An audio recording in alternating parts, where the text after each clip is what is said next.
General Muhoozi Kainerugaba handed over, receives office as UPDF Land Commander. Ad hoc COVID-19 Committee of Parliament summons Health Minister Ruth Acheng.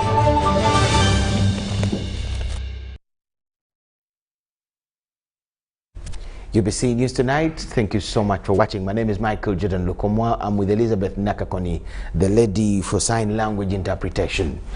Addressing the welfare and promotion of health of soldiers is one of the issues that has been emphasized for effective national service. The new commander for the UPDF Land Forces, Lieutenant General Muhoozi Kainerugaba, underscores the need to enhance combat capabilities. He made these remarks while taking over the command of the UPDF Land Forces from General Elweru. He made these remarks while taking over office the command of land forces from General Peter Elweru at an event officiated by Chief of Defense Forces General Wilson Mbadi. Our senior reporter Henry Crute was at the headquarters of the UPDF at Bombo and filed this report. Arriving for the scheduled event at the Bombo General Defense Land Forces headquarters was Chief of Defense Forces General Wilson Mbadi.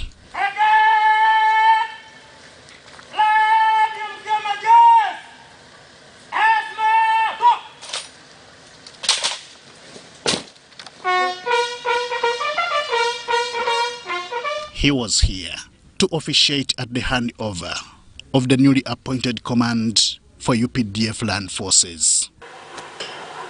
And from one commander of the UPDF to another, General Peter Elweru handed over the mantle to Lieutenant General Muhoozi Kainerugaba.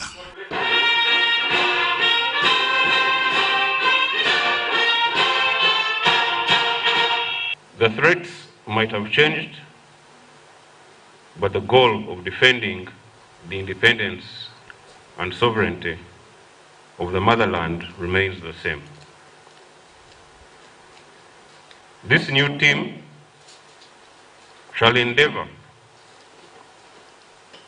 to build the capabilities of the land forces to meet those new threats. As he commits to working closely with the other security services for purposes of Uganda's stability, he intends to focus on, among other priorities, enhancing combat capabilities. Intensifying the political education of our officers and men. I know this has been going on, and I thank the CPC for the work he has done, but we shall seek to do even more. I look forward to working with everyone in land forces in achieving these goals. I look forward to working with everyone in the UPDF. In agreement with him was Chief of Defense Forces General Wilson Mbadi. He emphasized the need to maintain Uganda's stability. A soldier without political education is a potential criminal. Let's make our contribution as a team. Like Mzee Nyerere said, that it can be done. You play your part. The ceremony also saw other officers hand and take over, including Chief of Staff and Deputy Commander, Land Forces. When we were at school, especially high school, they used to teach us, the higher you go, the cooler it becomes.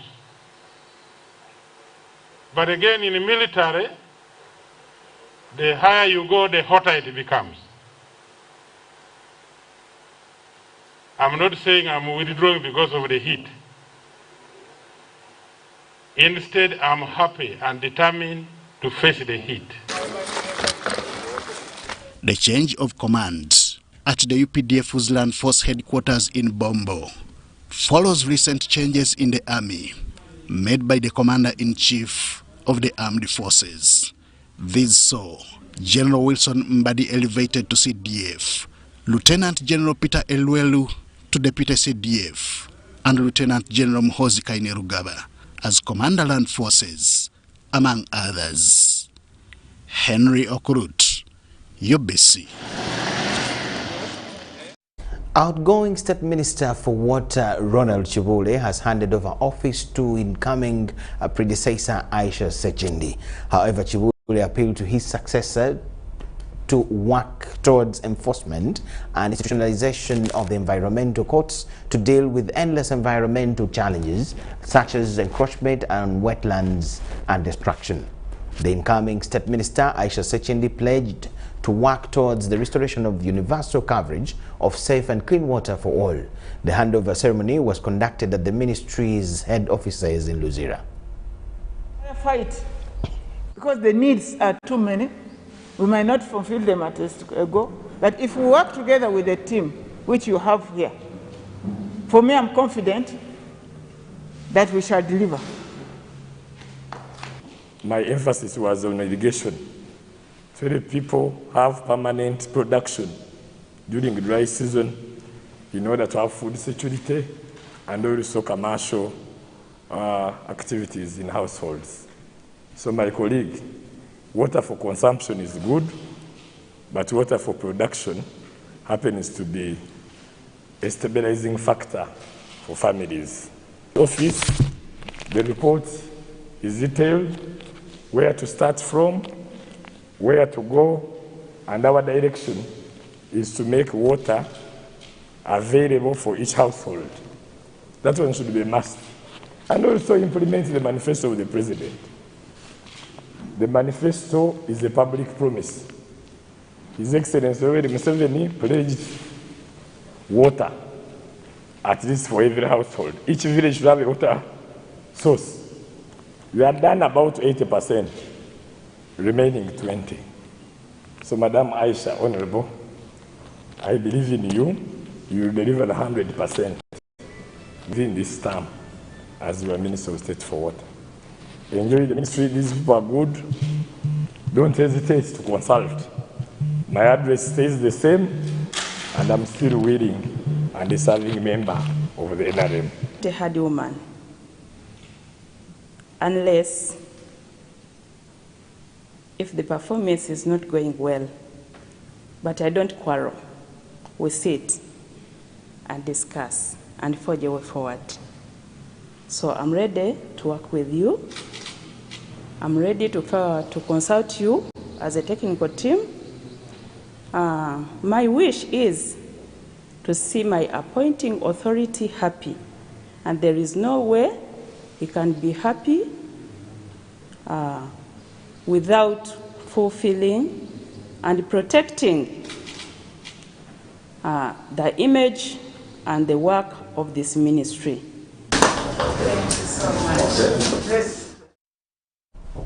That is the Honorable Chibule, former State Minister for Water, handing over office to incoming minister, his successor, the Honorable Aisha Secindi.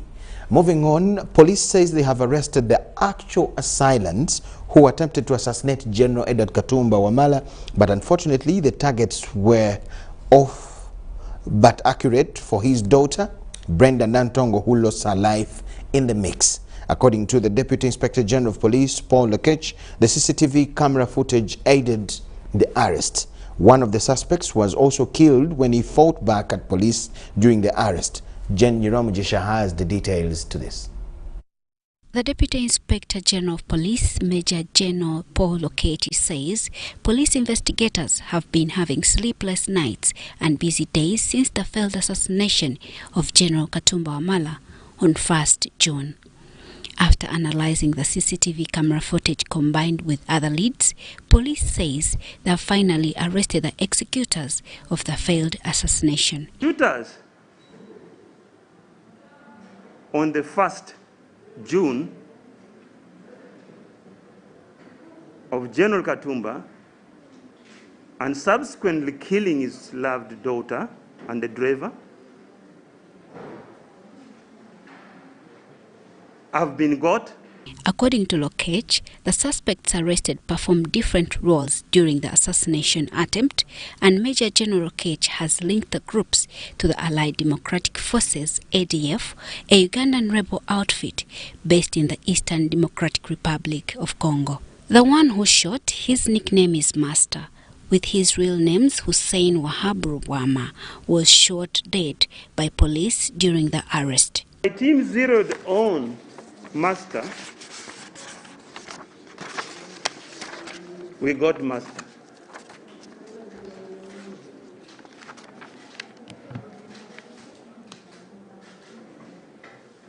And he was trying to fight my forces. And we have put Master out of action. Some of the suspects were the ones riding the motorcycle during the botched assassination, and others kept the gun after the failed assassination. We have also arrested another character called Amin, that they took the gun to his place. On the question of who are the earlier suspects already in court, police says those were the planners of the assassination. That we took to cells after our collaborations of technical intelligence and surveillance. They were in the planning cell of the assassination.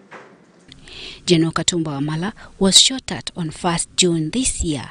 He survived the gunshots, but the driver and the daughter instead died on spot. Jane Ngiramdisha, Philip Aguta, UBC News. The outgoing Minister of State for Defense and Veteran Affairs, Christopher Kibanzanga, has officially handed over office to his successor, Elaru Huda, in absentia over health issues.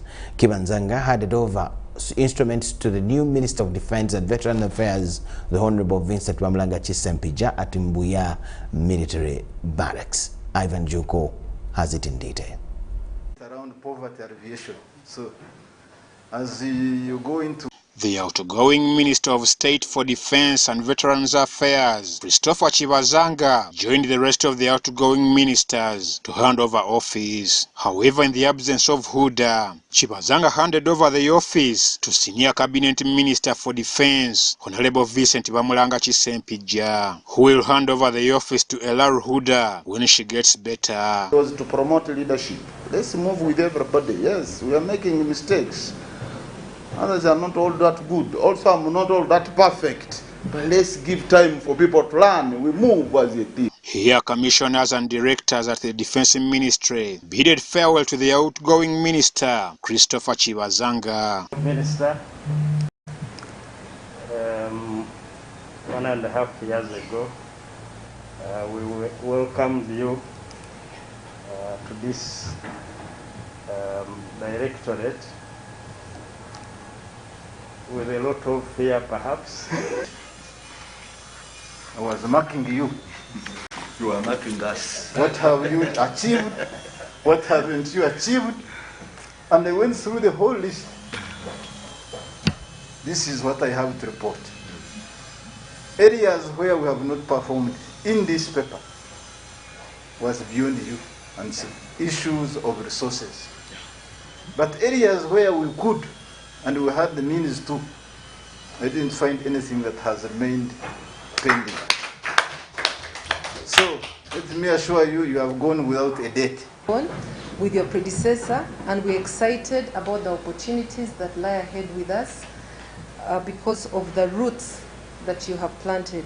In his speech, Kibanzanga applauded them for their cooperation for the time he has been at the ministry, despite the challenges, and asked them to collaborate with the incoming minister. Thinking in my mind that I was always in a deficit, because really we had a lot of challenges when I came in. So thank you very much.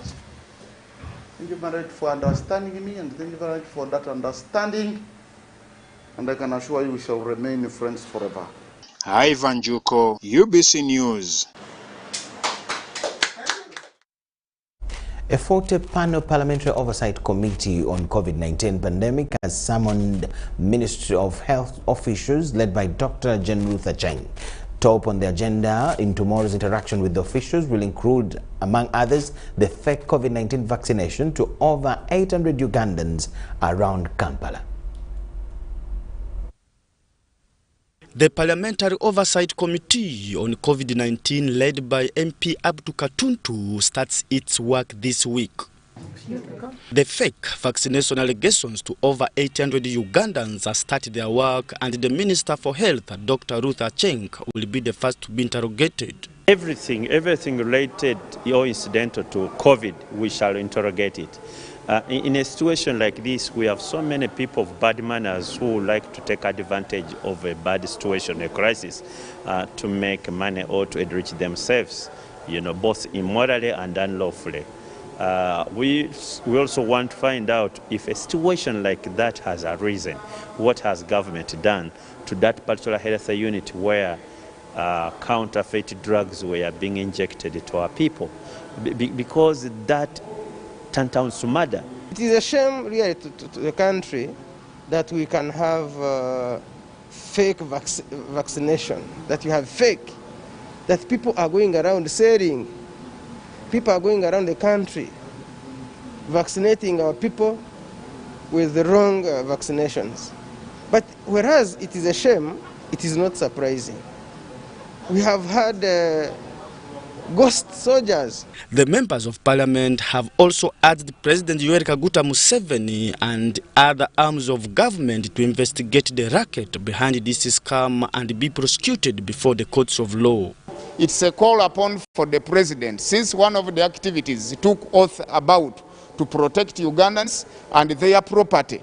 Therefore, this is the first #1 insecurity to Ugandans, where we expect the president to come up with a louder voice to issue an ultimatum to all ministries, including the Uganda National Bureau of Standards, to take action to find out whether they are real waters or there were other chemicals injected into Ugandans. And if they were just mere waters, what were the major intentions of such personnel using such waters?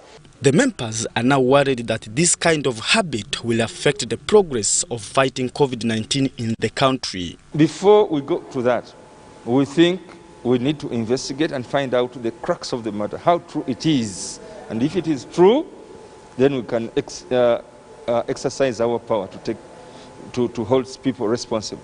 The fake vaccination was administered to different companies around Kampala at a range of 100,000 shillings to 200,000 shillings per individual. The State House Health Monitoring Unit intervened after a tip-off from a whistleblower. Philip Aguta, UBC News in Kampala. Kampala has entered the 4th day of the second phase of COVID-19 mass vaccination exercise, registering a low turn-up again as opposed to the huge influx that stormed vaccination centers on Monday. As our reporter Sadam Mubale reports, medical workers conducting the exercise have portioned the blame of low turn-up on security forces that have mounted roadblocks to enforce the presidential directives on restricted movements. This, to the social workers, has failed many medics supposed to be vaccinated as essential workers to complete their second doses. The COVID-19 vaccination exercise continues across the country. However, different vaccination centers we visited in Kampala showed a significant decline in the turn of those who would be eligible to acquire the second jab of the AstraZeneca vaccine. According to medical workers, the significant decline has been caused partly by presidential directives on restrictions of movement that has seen many medics failing to make breakthrough in the mounted roadblocks to the vaccination centers. We are sorry. Somehow there are some interferences, especially on the time of start. Most cases, our health workers reach here a bit late, like 8:30 to 9. That's when the services start at peak, and the reason we all know, there are a lot of interferences on the way, and to an extent that today most of our staff we arrested on the way, despite them showing even their IDs, despite showing some other documents that we attached for them. They could generate all those documents and put them aside. So some of the clinics were highly affected. So I am also appealing, I'm using this opportunity to cry to the security personnel that if someone pleads to you that I'm a healthy worker, is able to show you an ID, another letter, there is a phone contact, of a supervisor, kindly listen to them. Otherwise, the community needs us. However, the unconfirmed reports also indicate that the numbers of those supposed to take the second jab seems to be over. Hence, the need for the Ministry of Health to revisit its earlier decision to also allow those who would like to take the first jab in Kampala metropolitan area, where the low turn-up is being witnessed. According to the Ministry of Health guidelines on COVID-19, priority for vaccination has been given to those receiving the first jab and going for the second jab, those beyond 50 years, those with chronic diseases, among others. According to the guidelines that we received, we are only to immunize people who are getting second doses. So the first day, we had everybody come for the vaccine. And then we had to sort them. We talked to them, though it was very painful because some of them suffered a lot, walking on foot from wherever to come for the vaccine. And it was unfortunate that we couldn't offer the service. Medical workers, however, have appealed to security officers manning different roadblocks to allow people move once they show evidence of vaccination cards. Those who managed to reach vaccination centers said they walk long distances. Tambuza bigere nali nkolera wano mu town ne batusiba jakedi bazisiba ntambudde bigere okujja.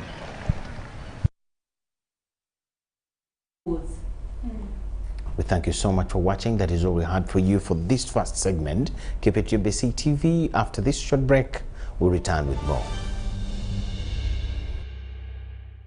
As the financial year 2020-2021 draws to an end, URA has put measures in place to facilitate taxpayers to file their returns and pay taxes within the set deadline. All our offices across the country and the URA Contact Center shall remain open to provide extra support to our esteemed taxpayers. Additionally, we have extended our contact center service hours from 8 a.m. to 11 p.m. Monday to Friday and from 9 a.m. to 3 p.m. on Saturdays and public holidays. In light of the COVID-19 risks, we encourage taxpayers to reach us through our improved contact center and other online platforms instead of making physical visits to our offices. For online support, please reach us through our toll-free lines 0800 117 000 or 0800 217 000. Email services@ura.go.ug.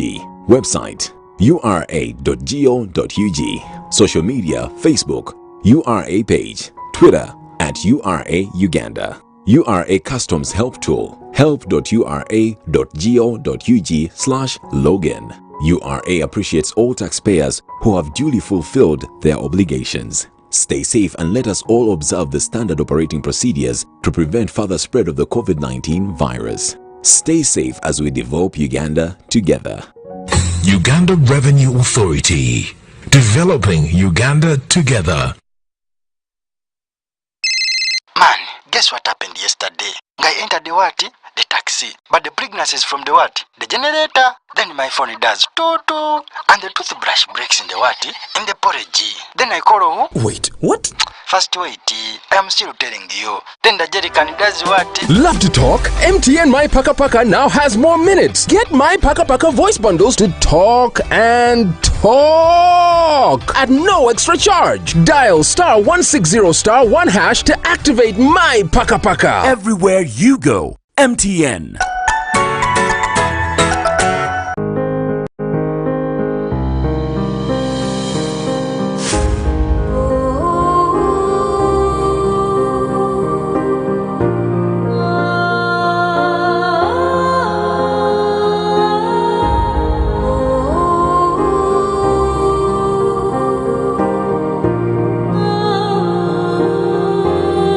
COVID-19 chijja kugwa.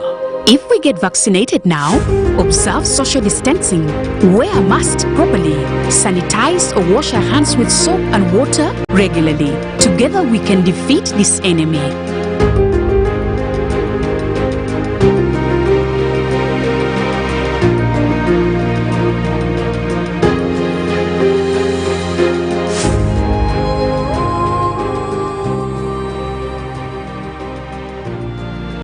Uganda has the best and most affordable rates when it comes to withdrawing and sending money. Withdraw money for as low as 330 shillings up to a maximum of 12,500 shillings. Sending money is just as affordable as ever. Absolutely unbeatable. Use Airtel Money on the most affordable network with the largest network of Airtel Money branches in Uganda. Dial *185# to get started. Airtel Money. Simple, secure, borderless. The Ministry of Health would like to appreciate Ugandans for their cooperation in ensuring that COVID-19 standard operation procedures are adhered to. However, it would also like to remind the public that cases of Neglect tropical diseases are still many. And for that matter, the Ministry of Health, together with Ascend Project, would like to encourage all the people who have signs and symptoms such as swollen stomachs, swollen legs, also known as elephantiasis, and difficulty in seeing or blindness, to seek treatment from the nearest government health facilities. Please remember to stay safe and protect yourself by regular hand washing with soap and clean running water, keeping dirty hands away from your eyes, always using pit latrines and discouraging open defecation in your community to avoid flies that carry germs, reporting to health facility early when feeling unwell. This message is brought to you by Ministry of Health with support from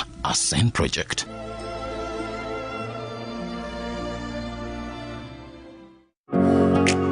It's no secret that ICT makes learning easy. The strides made in our field could not be possible without it.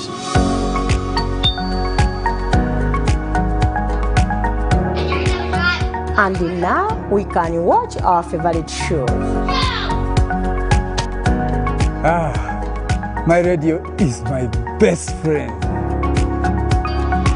UCC provides an enabling regulatory environment and policy guidance for healthy competition. We also facilitate ease of doing business in the communications sector through licensing, standardization, spectrum management, tariff regulation, rural communication development, and consumer empowerment. An informed consumer is an empowered consumer. UCC supports local content and innovations. Driving the development of a robust communication sector in Uganda is Uganda Communications Commission. In efforts to improve quality assurance and Uganda's competitiveness as a tourist destination, Uganda Tourism Board is set to undertake a nationwide grading and classification exercise of hotel and accommodation facilities. As a member of the East African community, Uganda subscribes to the East African Grading and Classification Criteria, a system denoted by stars ranging from 1 to 5. The grading and classification exercise will be crowned by the awarding of star ratings to facilities found compliant to the EAC minimum standards. This is therefore a call to all accommodation and facility owners and managers to register and get licensed by UTB as a requirement and get ready for participation. For more information, visit www.utb.go.ug or email qualityassurance@utb.go.ug for details. Uganda Tourism Board, promoting tourism together. Fellow taxpayers, ladies and gentlemen, my name is Joseph O. Okuja, and I am a tax consultant and a tax agent practicing under the brand name Libra Advocates and Consultants. I come to you as a messenger to preach the good news of voluntary tax compliance. This is probably not the time to be talking tax compliance, considering that we are in the middle of a pandemic and a countrywide lockdown. And I'm sure many of you are asking the question, whether to file or not to file, whether to pay or not to pay. Many taxpayers are in a dilemma since government imposed an abrupt lockdown on the country, and as a consequence, many businesses were shut down, and some businesses effectively have no source of income, some have no access to their accounting records, and some have no access to online banking or payment platforms. The need for social distancing and self-isolation during this period is gravely affecting the ability of taxpayers to meet their tax compliance deadlines, in spite of the fully digitalized tax filing and tax payment system that was introduced by URA. However, our government needs the tax revenues to continue providing public goods and services, and therefore individuals and businesses are still required to meet their tax obligations to the government by promptly filing and paying any due taxes to URA. While I sympathize with the many affected taxpayers, I invite all taxpayers to be diligent and proactive in the management of their tax affairs, businesses and transactions, and ensure that they are tax compliant at all times. The good news is that URA has cleared some tax agents to continue assisting taxpayers in complying with their tax obligations. It is therefore very important that as a taxpayer, you always seek professional assistance, especially at a time like this. The more advice you obtain from tax professionals, the better informed your decisions will be. There are various mechanisms under the tax law that you can take advantage of and indeed remain tax compliant. But above all, you need to file your tax returns and endeavor to make payments to the greatest extent possible. Tax compliance is fully automated and a tax return can be filed from the comfort of your home. Similarly, tax payments can be made through any of the electronic payment platforms. I wish you all good health and blessings in all your undertakings as we strive to stay alive. Please file your tax returns by the due dates. Thank you very much.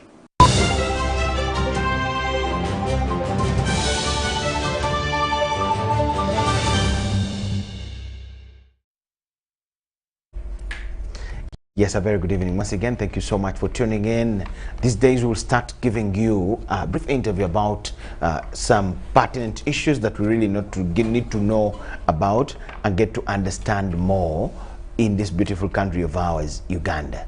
Now, this evening, we're going to concentrate about something that is on almost everyone's mouth, talk of the town, talk of the country, and that is the relief government is planning to distribute to those of us Ugandans that are affected by the lockdown measures that government is taking up to ensure that it curbs the spread of COVID-19. What we hear is that they are going to throw some small handout of money to those of us that will get it.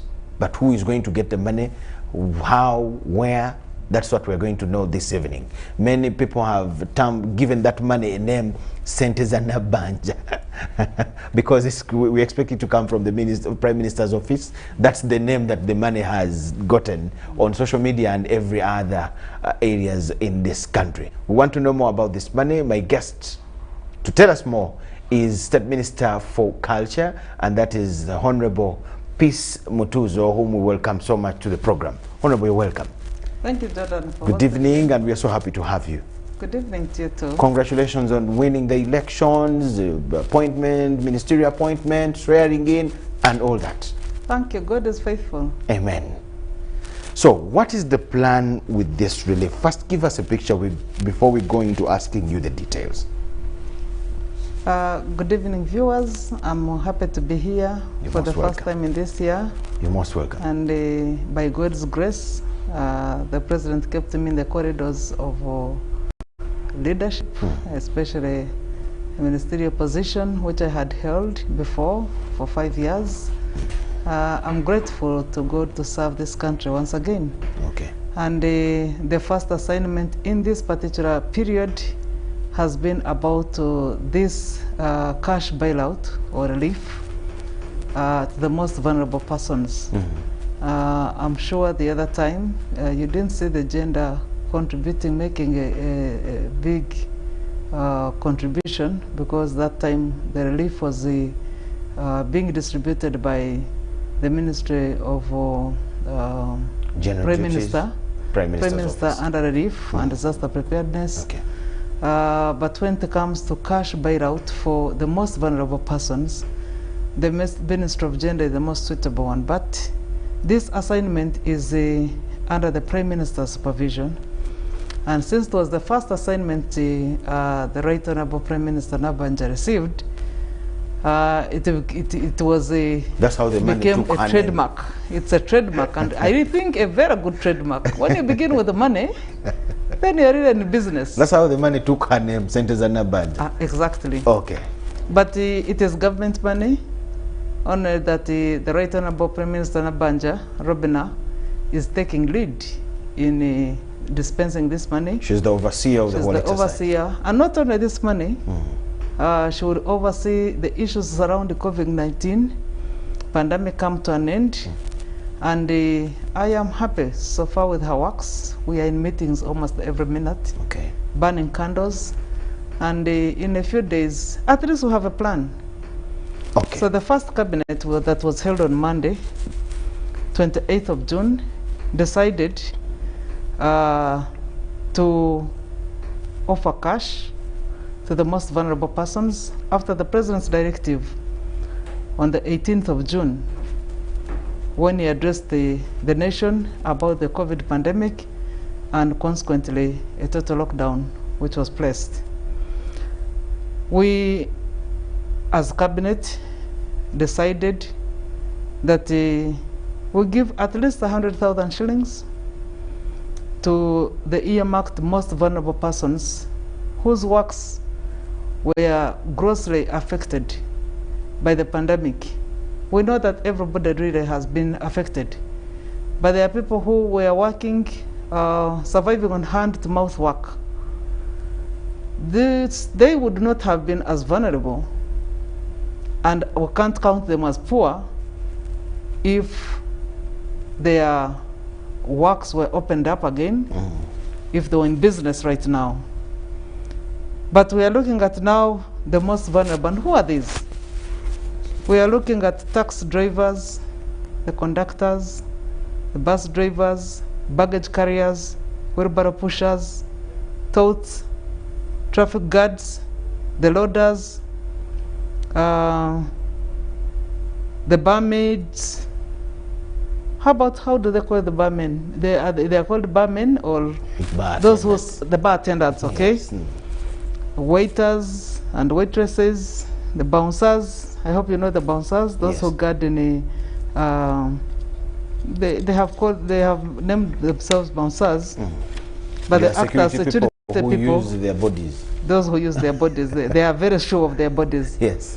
Those who operate gyms, the restaurant workers, the food vendors in the buses and tax parks and arcades, the artists, musicians, comedians, producers, performers, the border riders, special hire drivers, and those include also the Uber drivers, saloon, massage parlor workers, the teachers in private schools, and those in government schools but who are employed by PTA, Parents Teachers Associations.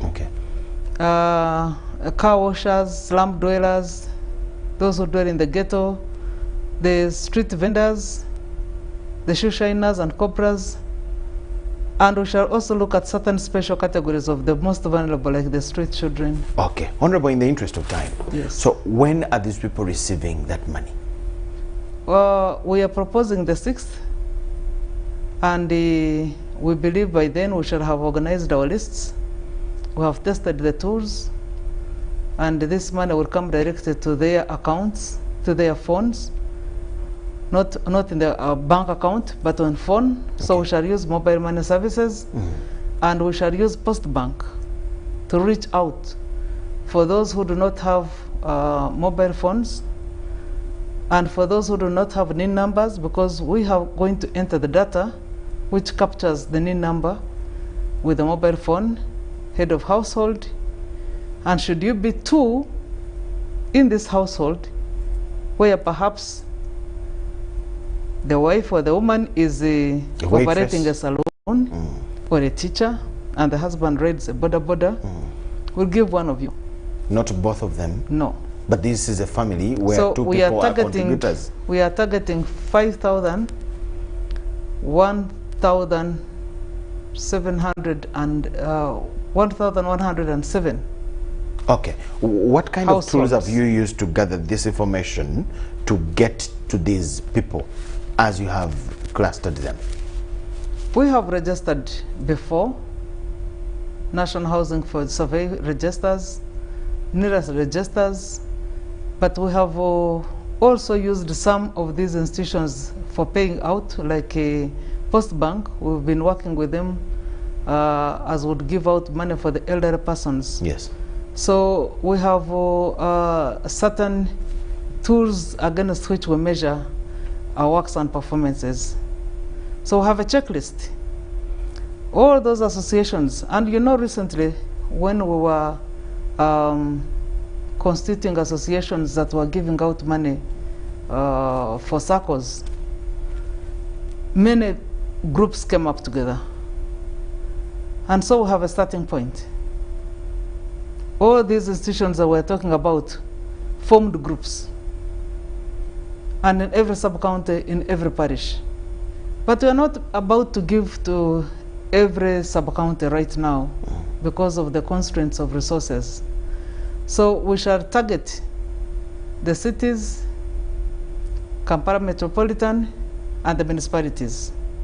Those are about 42 or 43, and if you wish, I could read them. We have Apache Municipality, Arua City, Bujiri Municipality, Bushenyi Shaka Municipality, Busia Municipality, Entebbe Municipality, Port Poto City, Gulu City, Hoima City, Ibanda Municipality, Iganga Municipality, Jinja City, Kabale Municipality, Kampala City, Kamuri Municipality, Kapchorwa Municipality, Kasese Municipality, Kila Municipality, Kisoro Municipality, Kitugu Municipality, Koboko Municipality, Kotido Municipality, Kumi City, Rira City, Rugazi Municipality, Makende Sabagabo Municipality, Masaka City, Masindi Municipality, Mbale City, Mbarara City, Mitiana Municipality,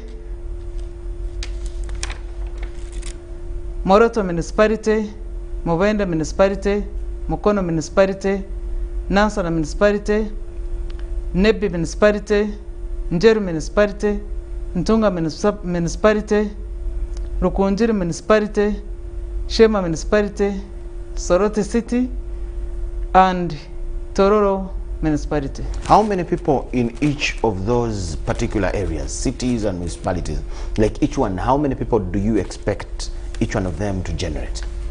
According to based on the tools that you have come up with. We shall give quotas, and the quotas will be determined by the population. But on average, would want to cover 39% of the total population of the dwellers of those municipalities and cities. Clustered, as you have mentioned. Clustered, yes, as we have mentioned. How much money do you have as government to effectively serve this purpose? We shall utilize 54.7 billion shillings. Okay. And there could even be other people that we may not have captured here, but are this vulnerable that our tools will capture in a different way. Okay. Like I was working in, some journalists told me, we are bad off. Maybe they will find them on ground. The good thing is that the journalists I found here are working. But there could be some freelance. There could be some freelance over there. Honorable, there are journalists who are very vulnerable. I hope you are not about to mention that you are vulnerable. It could be me, actually. But moving on, during the first lockdown, when the distribution was had food, posho, beans, rice, and all that. Yes. You had contributions from churches, kingdoms, organizations, individuals, private companies. Everyone gave a hand towards the food that you gave out. Are you solely going to do this and effectively reach everyone that you think about as government? We think it will be now much safer to give out cash than to give out food. It would be faster because one transaction meets a number of people. It's an entrance of a button and a number of people will be able to get money. Okay. Accountability is also going to be much easier. We don't want speculations like there was previously.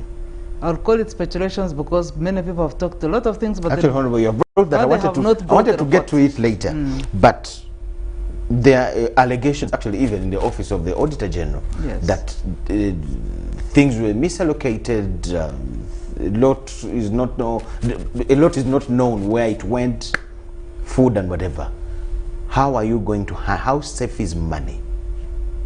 You see, previously it was a first trial, and I think we have gotten lessons from it. But also, we are looking at the danger, like you have seen a picture behind you of how somebody is handing over Porsche. That person has also come with his own challenges and finds another one perhaps with challenges that also does not know. That kind of interaction, imagine a full battalion of people coming to bring food in one locality. Maybe there are 100 or 150. Yes. And the intricacies involved in people fighting or struggling to get their shares fast. That explanation is very right, General. So the issue of allegations are still allegations, even as we talk. There is no smoke without fire, Honorable. We shall wait for the fire. But for now, we are waiting for the report. Want the fire burn us? No. I wouldn't really fear for the fire to burn us. The purpose for which this food came was satisfied. Anyway, how prepared are you? Because you have the tools that got you to the numbers and the specific people that you want to reach out to. What kind of strategies have you put in place to ensure safety of this money? Because you're dealing with human beings, the same human beings probably that handled the case that had allegations. One is that we are working with the bank, Post Bank.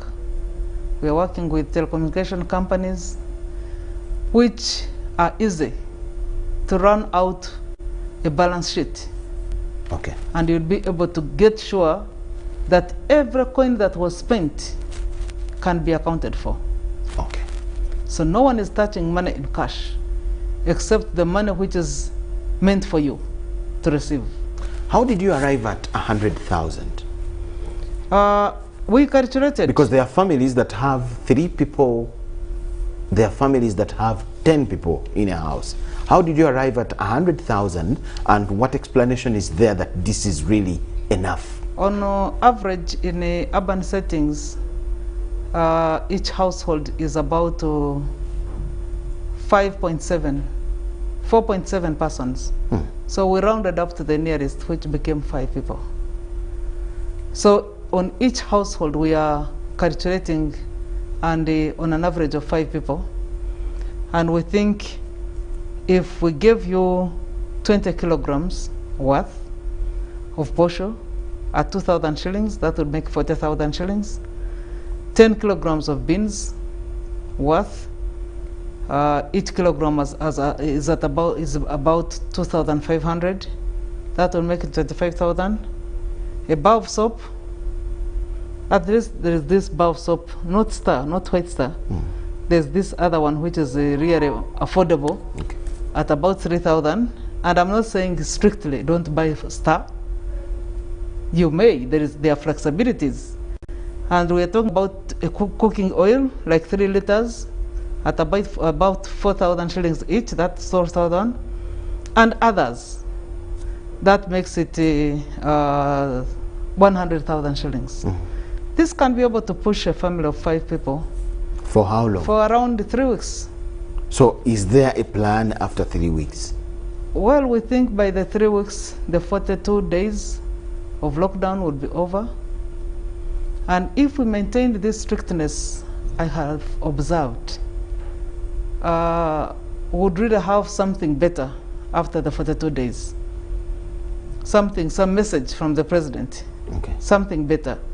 Because at least in the last 3 days, the medical practitioners have seen some reduction of admissions, some reductions in those who have tested positive. So with that stability, and of course, even the Ministry of Health, we are planning for them. We are going to make a provision of about 206 billion shillings. 206 billion, 0.4 to the Ministry of Health to further equip the health facilities, further facilitate our scientists, the medical practitioners, so that we have sufficient capacity to to manage any new emergencies, especially if we have more persons testing positive, but which we think we are managing right now.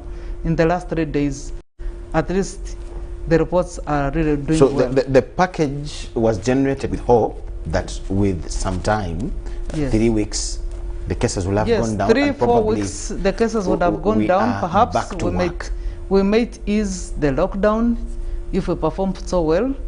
At least we are informed by science that in 42 days, if everybody is at a standstill, say you are in your home, there are no interactions, there are no further transmissions, would be sufficient to be certain that we are managing the lockdown. So we believe that in the 42 days, if we manage it, somebody can survive on this 100,000 shillings as we continue to plan. But people for now, Honorable, you see, I'm looking at the 100,000, and it's like we only looked at food and a bar of soap. Yes, but for people now. pay for water, people pay for electricity, people have rent, people have children that can fall sick anytime, not actually suffering from COVID, but other health challenges. Did you talk about that in the cabinet meeting? You see, when you are in an emergency situation, yes, whoever you want to call a friend is that friend in need. So government is a friend in need in this hard time of need, because previously it is the responsibility of a family household to provide for their own everything, generally everything. Which household heads now, are not at work? Yes, they're not at work, but we have also shared with the other stakeholders. We are appealing to the landlords not to press or demand so much. That is not to say that wave off, but at least don't push somebody on the street and turn him homeless. That is an appeal. We have also appealed to National Water to ensure that they do not cut off the water and utilities, including electricity, within this period. But you see, with electricity, we are now operating. When it comes to water, especially, yes, the people you're talking about, a good number of them are not connected to water. They only buy a jerrycan from Margaret's tap. They buy a jerrycan from Innocent's tap, like that. That's why there is a provision of 20,000. That 20,000 shillings, others, is the flexibility where you might need something else. By the way, even when we talk about food, we are not strict that you have to buy portion. You might find an alternative that works better for you. But in the range of that money. But in the range of this money. Okay. So we want to apply these flexibilities. Where you feel it is hurting most is where you place this money. For a relief, for a season, for a little while. And you remember that time we were giving out 5 kilograms of beans. But right now we are talking about 10 kilograms of beans. So I think our yardstick of measurement is not really as bad. And with the flexibility it comes with, I think it would be a good beginning. Should we go into a further strange life, we are still around and we'll be able to plan. But for now, in these 42 days of the lockdown, this is what we can afford. And we are sure that even as government we are constrained, this is where we used to get the taxes from. Many of the businesses which were generating tax are also affected. So government's collections are also affected. So we are cutting the cloth according to the size. Let's talk about Post Bank briefly. Yes, it is a bank in this country, but how much information does it have about the dwellers you are talking about? Let's say in Mbale City. Let's talk about Bushenyi in the municipality. Yes. Shema municipality, how are you talking about? Then down Lira City. How much information does Post Bank have about the dwellers there in the ghettos, deep in upcountry areas, be it here in Kampala? Government has a machinery, a big network of government officials agencies, actors, and other support from well-wishers. And so we have constituted ourselves into a machinery that is going to work to generate the data which Post Bank will be sent to pay. Okay. The town clerks in every town, in every city, will be responsible for generating data. So the town clerk is going to work with another lineup of people, all government employees, not politicians. And we are saying we don't want politicians to generate the list because we know how vulnerable they are when it comes to generating a list. Every person that voted them into power would qualify. I imagine if I was given the task to look for the vulnerable persons, I don't know who I would miss. So we have to put our hands off, but put our eyes on.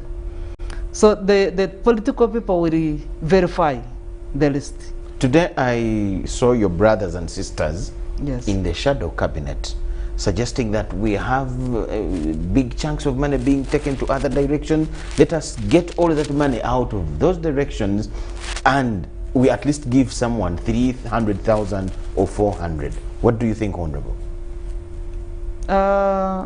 You see, when you're not into something, you may think it is easy. Okay. But the truth is that government must continue operating. If, for example, we borrowed money to construct a road, there are procedures that you cannot divert that money from the road to buying food. And if, for example, we need electricity all the time, there's no way you're going to divert money from electricity generation to buying food and let people who are suffering in the hospitals die. So is water. So is the security, for example. And actually, as we give out this relief fund, as we give, as we work with the local government operatives, so security is very key in this whole work, to enforce the law, to enforce the lockdown, so that we don't go into extremes and begin losing thousands of people. Okay. So we believe one size cannot fit all. While they are thinking about pulling resources into only one area, this particular docket of giving relief, there are other sectors that must continue working concurrently for us to achieve one thing, safety of life. Make sure that there are no criminals, because criminals can also take advantage of this situation. So we have to continue operating concurrently. So for now, we have identified the most vulnerable people and areas where they dwell. Let's first deal with this. In the next 42 days, should there be a need to sit back, to sit again and think and act, we shall do that. Okay. But for now, let us manage an emergency as it has presented itself. Thank you so much, Honorable, You're welcome. for the time and all that we have shared. So on the 6th of this month that we start today, the Honorable says she's hopeful that that's when the money may get to the funds of the people that fall in the categories that she has mentioned. For us, we have prepared for 6th, but it depends on the lists being ready. Yes. So whichever district will be prepared by 6th, money will be dispensed to it and they begin receiving money. Okay. We thank you so much, Honorable. You're welcome. That is the Honorable Peace Motuzo, Minister of State for Culture in the Ministry of Gender, Labor and Culture. Gender and Culture. Yes. Thank you so much for the You're correction. That is in the Ministry of Gender, Labor and Social Development. My name is Michael Jordan Lukomwa. Thank you so much for watching. Let me catch you at 10 p.m. Bye-bye for now. Honorable.